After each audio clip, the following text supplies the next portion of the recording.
A origem da Rússia, parte 2. Se você conferiu nosso vídeo sobre a origem da Rússia, verá que há séculos se trata de um país de homens e mulheres fortes, guerreiros e trabalhadores. No vídeo anterior, nós paramos com a ascensão da família Romanov ao posto de czar. Mas você sabe o que aconteceu na Rússia desde então? É o que eu vou te contar neste vídeo. Continue ligado, já deixe o gostei, inscreva-se no canal e agora, sem mais delongas, vamos para o vídeo.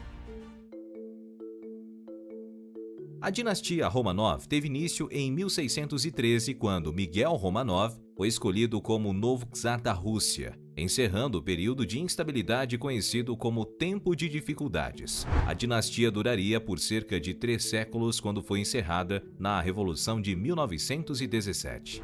Um dos líderes mais notáveis deste período foi Pedro o Grande, que governou entre 1682 e 1725. Pedro era um déspota esclarecido e realizou reformas significativas para tirar a Rússia do atraso, ocidentalizando o país e expandindo suas fronteiras. Ele não queria ficar atrás das demais nações europeias e, para isso, foi em busca de território. Foi durante o seu governo que a Rússia dominou boa parte da Sibéria, começando essa expansão já no final do século XVI.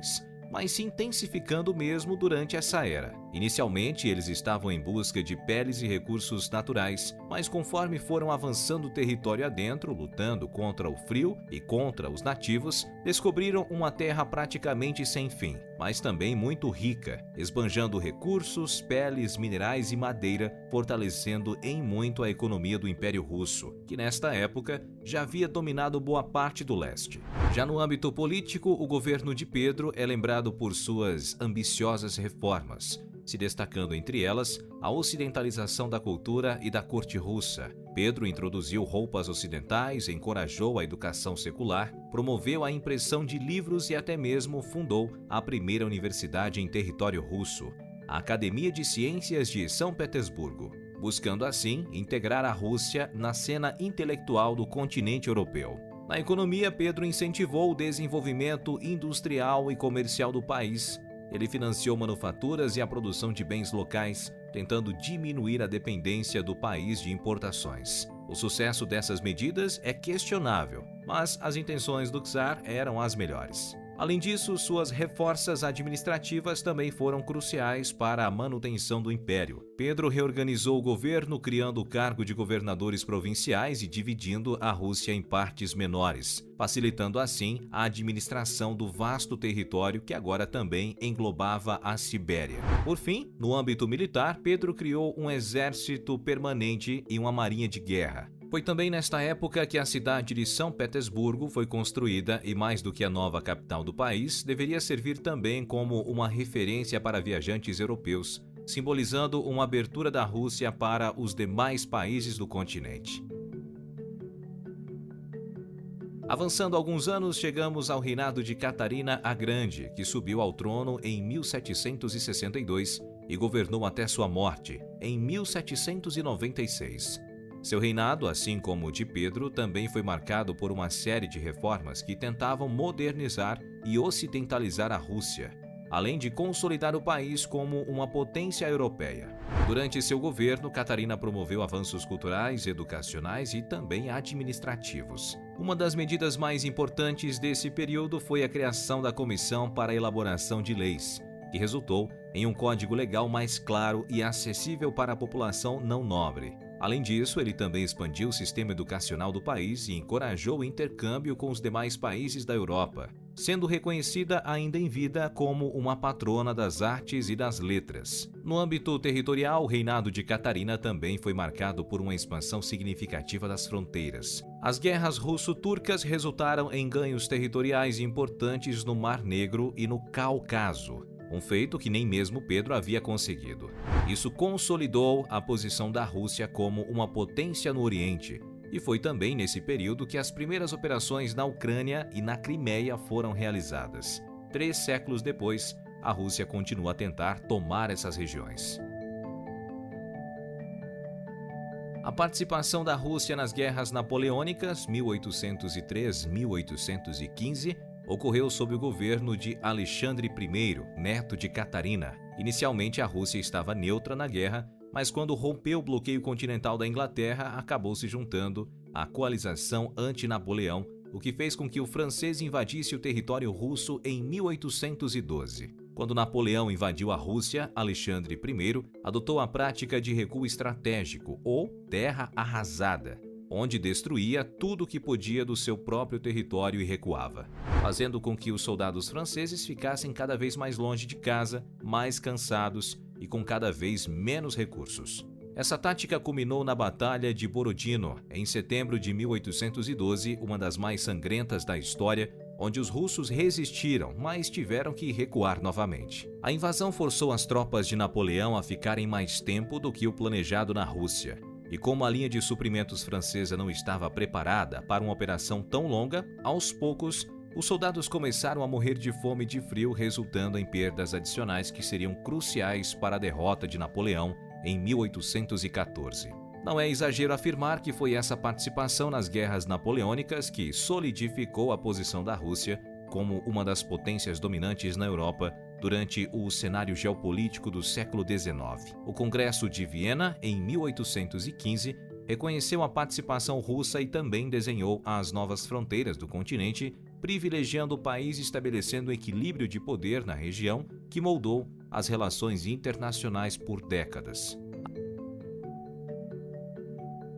Avançando algumas décadas, a abolição da servidão da Rússia foi outro evento marcante na história do país, tendo ocorrido em um período de reformas promovidas pelo czar Alexandre II.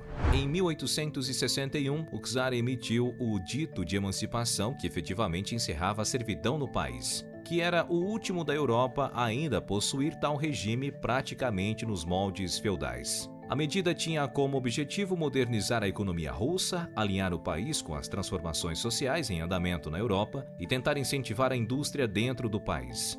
De acordo com o Edito de Emancipação, os camponeses receberam a liberdade pessoal, ganhando o direito de se casar e também a permissão para adquirirem suas próprias propriedades. No entanto, a transição não foi completamente livre de desafios, visto que muitos já haviam acumulado dívidas e muitos outros também foram obrigados a pagar taxas para seus antigos senhores e pelo resgate de terras. Foi nessa época, a segunda metade do século XIX, que estiveram em atividade os maiores escritores russos como Dostoiévski e Tolstói. Grande parte das obras desses autores tratam justamente desse período do final da servidão e transição para a vida na cidade, onde parte dos antigos servos se tornaram vagabundos e pedintes.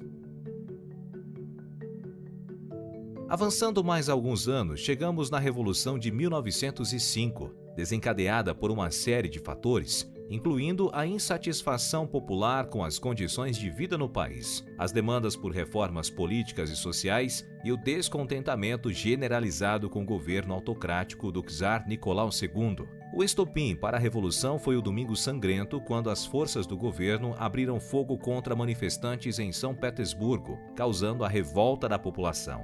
O resultado foi uma onda de protestos, greves e levantes em todo o país. Em resposta à pressão, Nicolau emitiu o Manifesto de Outubro, concedendo direitos para os cidadãos e assinando as medidas que eram exigidas pelos manifestantes, dentre elas a criação da Duma, o parlamento russo. Embora essas mudanças tenham atenuado temporariamente a tensão, a entrada da Rússia na Primeira Guerra fez com que a situação do país se deteriorasse novamente, no que os sovietes se aproveitaram para tomar o poder no país. A Revolução de 1917 foi um ponto de virada mais dramático na história russa, levando à queda da monarquia e ao estabelecimento do governo socialista. A Primeira Revolução, conhecida como a Revolução de Fevereiro, março no calendário ocidental, foi caracterizada por uma série de greves e manifestações que culminaram na abdicação de Nicolau II. Um governo provisório assumiu o poder, mas sua autoridade foi desafiada por sovietes, conselhos operários e outros grupos socialistas. A Segunda Revolução, a Revolução de Outubro, novembro no calendário ocidental, foi liderada pelos bolcheviques, liderados por Vladimir Lenin. Em 25 de outubro de 1917, 7 de novembro no calendário ocidental, os bolcheviques tomaram o Palácio de Inverno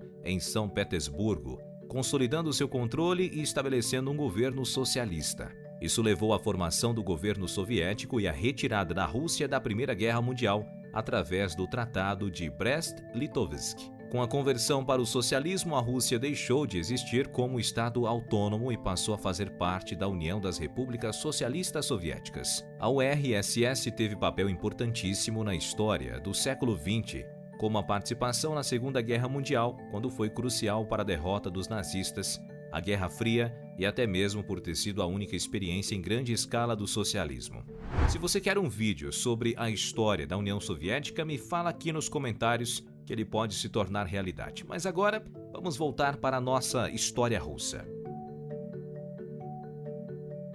Com a dissolução soviética em 1991, iniciou-se uma nova fase na história russa, caracterizada por mudanças políticas, econômicas e sociais significativas. No campo político, a Rússia transitou para um sistema democrático, mas a consolidação dessa democracia foi um processo gradual e, em alguns momentos, tumultuado. Várias reformas econômicas foram implementadas nos anos 1990, muitas vezes associadas a desafios como a privatização acelerada e a instabilidade econômica. Essa década foi marcada por uma profunda recessão e mudanças sociais significativas. O presidente Boris Yeltsin desempenhou um papel central nesse período inicial, mas seu governo enfrentou críticas por questões como corrupção e as dificuldades econômicas. Em 1999, Yeltsin renunciou, abrindo caminho para a ascensão de Vladimir Putin ao poder. A era Putin testemunhou uma estabilização econômica impulsionada em parte pelos preços crescentes do petróleo, uma indústria-chave na Rússia. No entanto, seu governo também foi caracterizado por um aumento da centralização do poder, restrições à liberdade de imprensa e o surgimento de um sistema político que alguns consideram dominado por um partido forte. Ao longo dos anos, a Rússia buscou afirmar sua posição no cenário internacional, muitas vezes gerando controvérsias. O país reforçou sua presença militar e participou de ações em regiões como a Síria, enquanto enfrentava tensões com o Ocidente, especialmente em relação a questões como a anexação da Crimeia em 2014 e a invasão à Ucrânia em 2022. E essa foi a segunda parte da história de origem da Rússia, que deixou de ser um império para se tornar um Estado socialista. E agora, um país dominado pelo partido de Vladimir Putin. Qual sua opinião sobre isso? Será que a Rússia estaria melhor se ainda fosse governada pelos czares?